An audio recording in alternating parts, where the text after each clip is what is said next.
오늘 하나님의 말씀은 마태복음 13장 10절로 14절 말씀까지입니다. 하나님의 말씀을 같이 읽겠습니다. 제자들이 예수께 나와 이르되 어찌하여 그들에게 비유로 말씀하시나이까?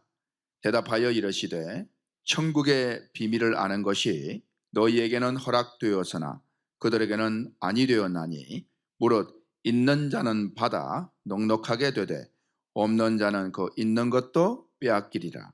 그러므로 내가 그들에게 비유로 말하는 것은 그들이 보아도 보지 못하며 들어도 듣지 못하며 깨닫지 못함이니라. 이사야의 예언이 그들에게 이루어졌으니 일러서되 너희가 듣기는 들어도 깨닫지 못할 것이요 보기는 보아도 알지 못하리라. 아멘. 예수님께서 복음을 증거하실 때 비유로 말씀을 하셨습니다. 많은 비유로 말씀하시는 거죠. 그래서 제자들이 왜 예수님 비유로 말씀하십니까? 라고 물었습니다. 그때 예수님께서 말씀하시기를 이 하나님의 천국 비밀의 말씀이, 구원의 말씀이 너희에게는 허락되었는데 저들에게는 허락되지 않았다 라고 말씀하시는 거예요. 우리가 알고 있는 그 구원과 복음 전파와 사뭇 좀 다릅니다. 예수님께서 구원받을 자와 받지 못할 자를 나누어서 말씀을 하시는 겁니다. 그래서 이 말씀이 깨닫지 못하는 사람들은 구원을 받지 못하고 깨닫는 자는 구원을 받는다라고 말씀을 하시는 것이죠. 그러면서 이사야의 예언을 말씀을 하신 거예요. 우리 14절을 다시 한번 보겠습니다. 이사야의 예언이 그들에게 이루어졌으니 일렀으되 너희가 듣기는 들어도 어떻게 깨닫지 못할 것이요 보기는 보아도 알지 못하리라. 깨닫지 못한다라는 것입니다. 그래서 여러분 오늘 제목은 깨달음입니다. 예수님께서는 살아계실 때에 계속 육신으로 계실 때 깨달으라 깨달으라 말씀을 하셨습니다. 저와 여러분도 성경을 깊이 깨달아야 될 줄로 믿습니다. 예수님께서 이렇게 모든 것을 비유로 말씀하신 것처럼 에스겔 17장 2절 말씀에서 인자야 너는 이스라엘 족속에게 수수께끼와 비유를 말하라 라고 하나님께서 말씀을 하셨습니다. 에스겔 선지자에게도 하나님께서 네가 하나님 말씀을 수수께끼와 비유로 말을 해라. 수수께끼와 비유는 어렵지요. 수수께끼는 풀기가 어렵습니다. 그러나 풀고 나면 쉽지요. 하나님의 말씀은 수수께끼와 비유입니다. 예수님께서 이렇게 많은 비유로 말씀을 하시고 제자들에게는 따로 말씀을 해석을 해 주셨는데 마가복음 4장 34절 말씀에 비유가 아니면 말씀하지 아니하시고 예수님은 비유가 아니면 말씀하지 않았대요. 비유가 아니면 말씀하지 아니하시고 다만 혼자 계실 때에 그 제자들에게 모든 것을 해석하시더라라고 말씀을 합니다. 예수님께서는 그 비유를 풀어서 이게 무슨 뜻이다라고 해석을 해서 제자들에게 알려줬다는 사실입니다. 여러분 성경은 비유입니다. 그래서 이 성경은 비유로 된 것이기 때문에 깨달아야 한다는 사실을 잊어서는 안 됩니다. 문자적인 성경으로만은 절대로 성경의 속뜻을 알 수가 없습니다. 예를 들자면 이런 것입니다. 여러분 신명기 말씀은 율법 중에 율법 아니겠습니까? 신명기 말씀은 누가 기록을 했습니까? 모세가 기록을 하였습니다. 그래서 신명기 25장 4절 말씀에 보게 되면 곡식을 밟아뜨는 소에 대한 이야기를 합니다. 신명기 25장 4절 곡식 뜨는 소에게 망을 씌우지 말지니라 라고 했습니다. 곡식을 뜨는 소에게, 일하는 소에게 망을 씌우지 말라는 거예요. 먹을 수 있도록 내버려 두라 이 말입니다. 그런데 이것을 문자적으로 아는 유대인들은 곡식 뜨는 소에게 망을 씌우지 않는 것으로 자기가 율법을 지켰다라고 생각을 하는 겁니다. 그런데 율법의 대가였던 사도 바울이 있습니다. 사도 바울이 처음에는 율법을 성경을 다 외웠으나 깨닫지를 못하다가 그가 깨달은 후에 이 신명기 25장 4절 말씀을 풀어서 이렇게 깨달음을 증언하는데 고린도전서 9장 9절 말씀에 이렇게 바울이 증언을 합니다. 모세의 율법에 곡식을 밟았던 소에게 망을 씌우지 말라 기록하였으니, 신명기 25장 4절 말씀이죠. 하나님께서 어찌 소들을 위하여 염려하심이냐라는 거예요. 이 소에 대한 이야기가 아니라는 거예요. 그리고 10절 이어서 하시는 말씀이 바로 복음을 전하는 우리를 위하여, 주의 일꾼들을 위해서 하나님께서 하신 말씀이다 라고 말씀을 하십니다. 무슨 말입니까? 신명기 25장에서는 소에 대한 이야기를 했지만 그것은 소에 대한 이야기가 아니었다. 누구 이야기냐? 바로 주의 복음 전도자들, 주의 일꾼들에 관한 이야기였다는 사실입니다. 문자적으로 깨닫지 못하면 소에만 집중하는 소. 그런데 깨닫고 나니 이건 사람이었구나, 주의 일꾼이구나, 이렇게 아는 것이 깨달음이요, 하나님 아버지의 원래 마음을 아는 겁니다. 성경을 안다는 것은 이렇게 깨닫는 것입니다. 우리가 구약의 제사 드리는 모습을 볼 때 정결한 짐승을 바치고 정결한 짐승을 바칩니다. 우리는 정결한 짐승을 바친 것으로 아는 거죠. 그럼 문자적인 성경입니다. 그 정결한 짐승은 누구를 예표하고 상징합니까? 그렇죠, 예수 그리스도죠.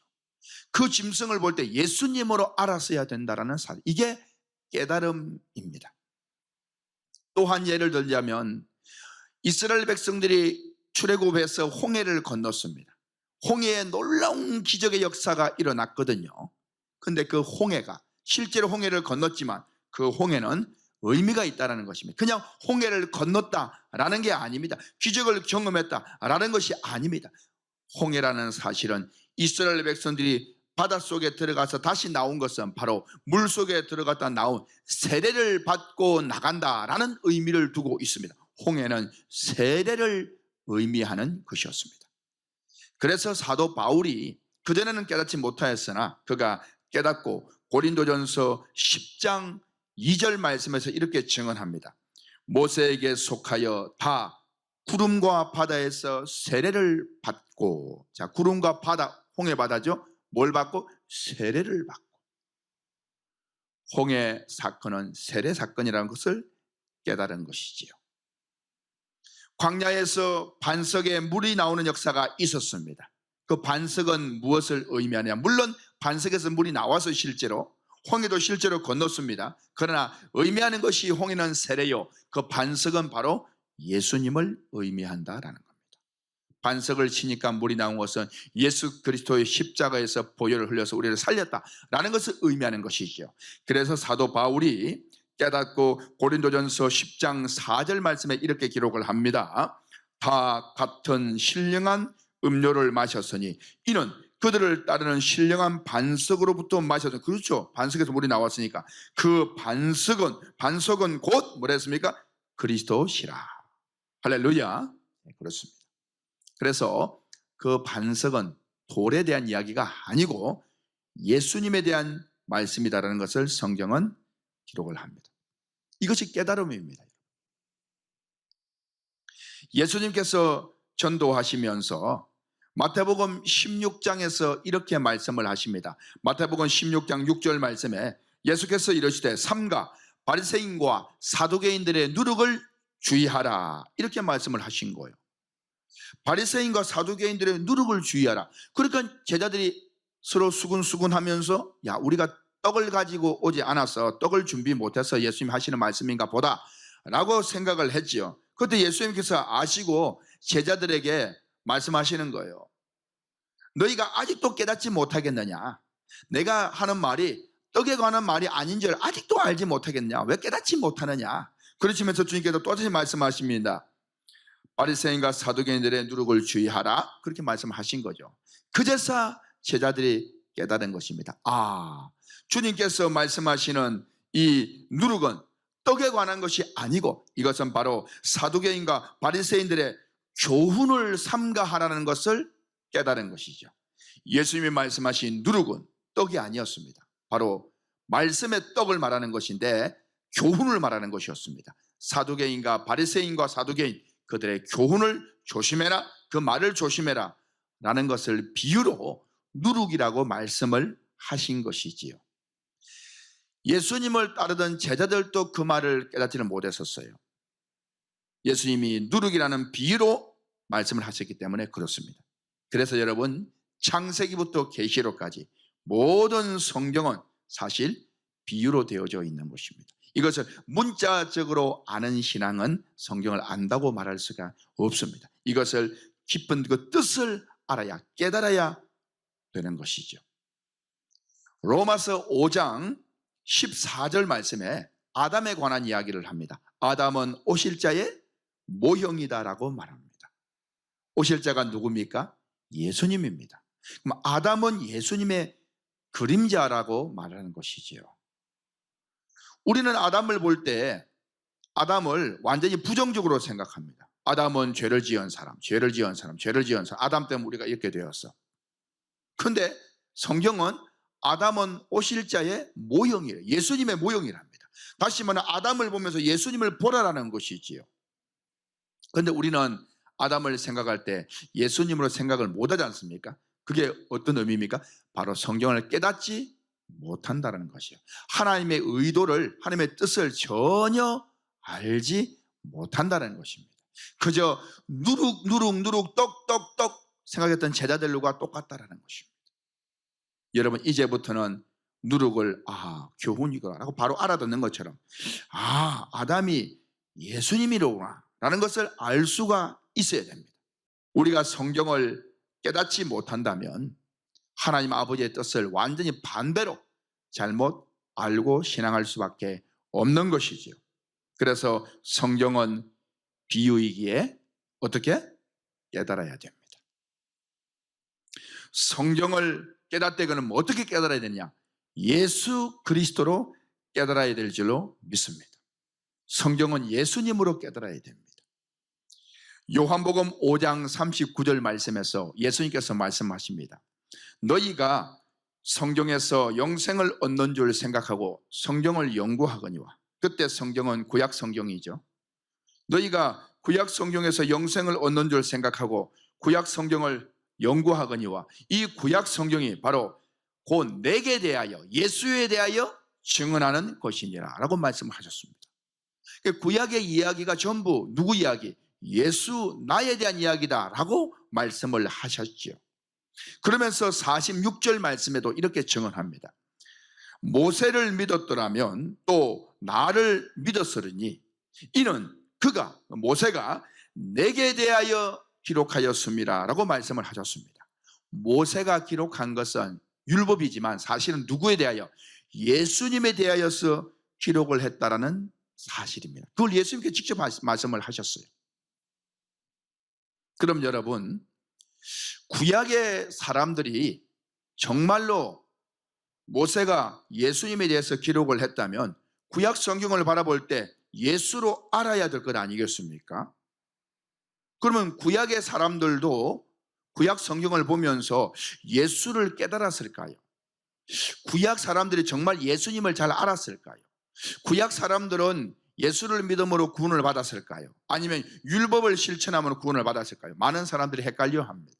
여러분, 어떤 사람들은 구약에서는 율법으로 구원을 받고 신약에서는 복음으로 구원을 받는다 이렇게 말하는 사람들도 있습니다. 그러나 여러분, 절대로 율법으로 구원을 받을 수가 없습니다. 구약이든 신약이든 전부 무엇으로? 복음으로, 예수 그리스도로 구원을 받는 사실을 분명히 아셔야 됩니다. 어떤 사람들은 구약에서는 율법이기 때문에 읽지도 말아라, 신약만 읽으라라고 말합니다. 아닙니다. 예수님께서는 구약의 모든 내용이 예수님에 대한 이야기다, 복음이다라고 말씀하셨기 때문에 우리는 구약을 읽고 깨달아야 되는 것입니다. 깨닫지 못하는 사람들이 읽지도 말아라 라고 말하는 것은 들으면 안 되는 것이지요. 그래서 여러분, 과연 구약의 사람들이 예수님을 알았을까? 그들은 예수님을 믿고 구원을 받은 것인가? 라는 것을 제가 증언을 해드리겠습니다. 여러분, 구약 사람들은 예수님을 정말 알았을까? 제가 예를 하나 들겠습니다. 자, 예수님이 태어나시기 전에 700년 전에 있었던 선지자, 유명한 선지자가 있습니다. BC 700년도 누굽니까? 이사야 선지자입니다. 이사야, 잘 아실 겁니다. 여러분, 이사야 선지자는 예수님을 알았을까요? 이사야 53장 말씀에서 분명히 증언합니다. 이사야 53장 5절 말씀에 그가 찔림은 우리의 허물 때문이요 그가 상함은 우리의 죄악 때문이라. 그가 징계를 받음을 우리가 평화를 누리고 그가 채찍에 맞음을 우리가 나음을 입었도다. 여러분, 예수님의 십자가 처형에 대하여서 너무나 상세하게 잘 알고 있던 자가 누구냐? 이사야 선지자입니다. 자, 이사야 예수님을 알았습니다. 그죠? 알았습니다. 자, 그러면 이사야보다도 더 할아버지, 300년 더 전의 할아버지, BC 1000년입니다. 1000년. 누굽니까? 잘 아는 사람, 다윗입니다. 다윗. 여러분, 다윗은 예수님을 알았을까요? 네, 예수님을 잘 알았지. 그래서 사도행전 2장에서 이렇게 증언합니다. 사도행전 2장 때에는 이미 신약이기 때문에 다윗은 죽은 지 1000년이 지난 후입니다. 그 무덤이 그 예루살렘에 있죠. 이제 거기에 대해서 이야기를 읽게 합니다. 사도행전 2장 29절 말씀을 같이 한번 읽겠습니다. 형제들아, 내가 조상 다윗에 대하여 담대히 말할 수 있노니 다윗이 죽어 장사되어 그 묘가 오늘까지 우리 중에 있도다. 그렇죠. 다윗의 무덤 우리 중에 있다 이 말이에요. 그 다음 말씀이 중요합니다. 여러분, 다윗은 선지자로 불려졌거든요. 30절 시작. 그는 선지자라. 하나님이 미리 맹세하사 그 자손 중에서 한 사람을 그 위에 앉게 하리라 하심을 알고 미리 본고로 그리스도의 부활을 말하되. 자, 다윗이 뭘 말했다고요? 그리스도의 부활을 말했다는 겁니다. 그리고는 그가 이렇게 말했다는 거죠. 그가 음부에 버림이 되지 않고 그의 육신이 썩음을 당하지 아니하시리라 하더니. 자, 다윗은 예수님이 죽어 썩지 않고 3일 만에 부활할 것이라는 것도 말했다는 거예요. 여러분, 다윗 예수님을 알았어요, 몰랐어요? 알았다라는 것입니다. 너무나 잘 알았죠. 자, 그러면 더 가겠습니다. BC 1000년이 아니라 2000년. 다윗보다 2배나 더 2000년. 여러분, 잘 아는 아브라함입니다. 아브라함, 믿음의 조상 아브라함입니다. 아브라함은 예수님을 알았을까요? 여러분, 갈라디아 3장 8절 말씀에서 사도 바울이 깨닫고 말씀을 하셨습니다. 우리 갈라디아 3장 8절 한번 같이 읽겠습니다. 시작. 또 하나님이 이방을 믿음으로 말미암아 의로 정하실 것을 성경이 미리 알고 먼저 아브라함에게 무엇을? 복음을 전하되 모든 이방인이 너로 말미암아 복을 받으리라 하였느니라. 하나님이 아브라함에게 뭘 전했다고요? 복음. 복음이 누굽니까? 예수. 할렐루야. 그렇습니다. 그래서 아브라함도 예수를 알았습니다. 자, 더 전의 사람, 여러분 잘 아시죠? 아담의 7대 손, 노아는 아담의 10대 손입니다. 그보다 더 할아버지, 아담의 7대 손, 여러분 에녹이죠. 에녹. 에녹은 죽지 않고 하늘로 올라갔죠. 에녹은 예수님을 알았을까? 여러분, 신약 유다서에 보게 되면 유다서 1장 14절에 에녹이 주님 재림을 보았다라고 기록하고 있습니다. 우리 유다서 1장 14절 한번 읽어보겠습니다. 아담의 7대 손 에녹이 이 사람들에 대하여 예언하여 이르되 보라, 주께서 그 수많은 거룩한 자와 함께 임하셨나니. 주님 재림을 말합니다. 여러분, 그러면 첫 번째 사람 누구? 아담. 아담은 알았을까요? 당연히 아담은 옷이 제 표상이고 모형인데요. 뭘 말씀을 드리고 싶으냐 하면 구약의 모든 사람들도 이들이 대표적으로 말하는 거예요. 모든 믿음의 사람들은 예수님을 알았다 몰랐다? 다 알았다. 구약에도 예수를 믿음으로 구원을 받는다는 사실, 여러분 분명히 알 수 있기를 예수 그리스도를 축원합니다. 그렇습니다. 이들은 다 깨달은 거예요. 어떻게? 하나님께서 보여주시는 계시를 통해서 예수를 깨달았다는 것입니다. 여러분, 우리가 잘 아는 사도 바울, 그가 그전에는 이름이 사울이었습니다. 율법에 속했던 사람이 복음으로 바뀌었죠. 그가 율법이었을 때는 성경을 통째로 다 외웠었어도 예수를 알지 못했습니다. 그 성경이 예수님에 대한 이야기라고 했지만, 그러나 그가 깨닫고 난 다음에는 구약 성경을 가지고 예수를 알고 예수를 전하기 시작했습니다. 해서 사도행전 28장 23절 말씀에 이렇게 증언합니다. 그들이 날짜를 정하고 그가 유숙하는 집에 많이 오니, 사도 바울의 집에 왔다 이 말입니다. 바울이 아침부터 저녁까지 강론하여 하나님의 나라를 증언하고 모세의 율법과 선지자의 말을 가지고 예수에 대하여 권하더라. 아멘. 사도 바울이 모세의 율법과 선지자의 말을 가지고 예수에 대해 전했대요. 모세의 율법과 선지자의 말은 한마디로 말하면 뭡니까? 구약 성경 전체를 말합니다. 그전에는 알지 못했으나 이제는 깨달아서 구약 성경을 가지고 예수에 대하여 전했다라는 겁니다. 다시 말하면 사도 바울은 깨닫는 자가 되었다라는 사실입니다. 사랑하는 성도 여러분, 하나님 아버지께서 우리에게 원하시는 신앙, 하나님이 원하는 믿음은 어떤 것일까요? 그것은 깨닫는 신앙이요, 깨닫는 믿음을 하나님은 원하십니다. 그래서 호세아 6장 6절 말씀에 나는 인애를 원하고 제사를 원하지 아니하며 번제보다 하나님을 아는 것을 원하노라. 하나님 아는 것을, 깨닫는 것을 원한다라고 말씀을 하셨습니다. 히브리서 4장 2절 말씀에도 그들과 같이 우리도 복음 전함을 받은 자이나 들은 바 그 말씀이 그들에게 유익하지 못한 것은, 들었는데 유익하지 못한 거예요. 왜? 듣는 자가 믿음과 결부시키지 아니함이라. 들었는데 믿음과 결부를 못 시켜서 유익하지 못하는 거예요. 그 믿음이 뭡니까? 믿음의 주여 예수 그리스도를 말합니다. 들었을 때 예수와 연관을 시켜야 유익한데 예수와 연관을 시키지 못해서 유익하지 못하다라고 말하는 것이죠. 여러분들은 구약이든 신약이든 다 듣고 예수와 믿음과 연관시키는 깨달음이 있기를 예수 그리스도를 축원합니다. 요한복음 5장 39절 말씀드렸었죠. 예수께서 말씀하셨습니다. 너희가 성경에서 영생을 얻는 줄 생각하고 이 성경을 연구하거니와 이 모든 성경이 나에 대하여 증언하는 것이다 라고 말씀을 했습니다. 그런데 이 구약 성경, 신약 성경을 바라보면서 바른 말씀으로 깨닫지 못하는 안타까움, 이 안타까움 하나님께서 참 슬퍼하십니다. 그래서 이사야 42장에서 이 깨닫는 말씀을 전하지 못하는 주의 종들을 앞을 보지 못하는 소경이라고 이야기를 합니다. 이사야 42장 19절로 22절 말씀을 우리 같이 한번 읽어보겠습니다. 맹인이 누구냐? 내 종이 아니냐? 누가 내가 보내는 내 사자같이 못 듣는 자겠느냐? 누가 내게 충성된 자같이 맹인이겠느냐? 누가 여호와의 종같이 맹인이겠느냐? 주의 종들이 앞을 못 본다는 거예요. 왜? 성경을 깨닫지를 못한다는 것이죠. 성경을 보고 깨닫지를 못하는 것을 영적 맹인이라고 이야기하는 거예요. 20절 말씀입니다.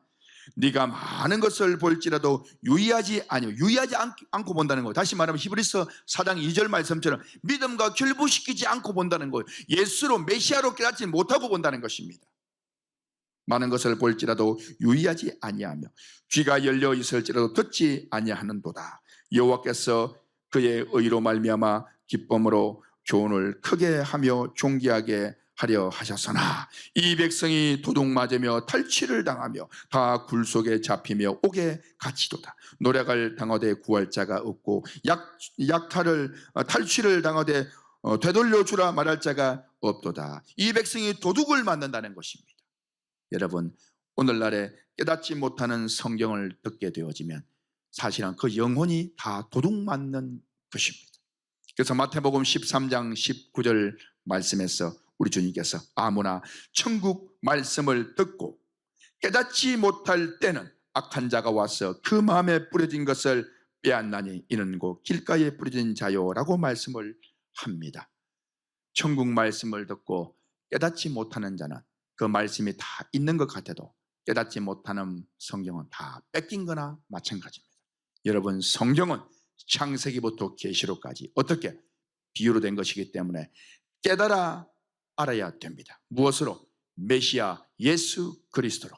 여러분의 눈과 귀가 다시 열려지는 깨닫는 귀한 성도가 되기를 주 예수 그리스도 이름으로 축복합니다. 감사합니다.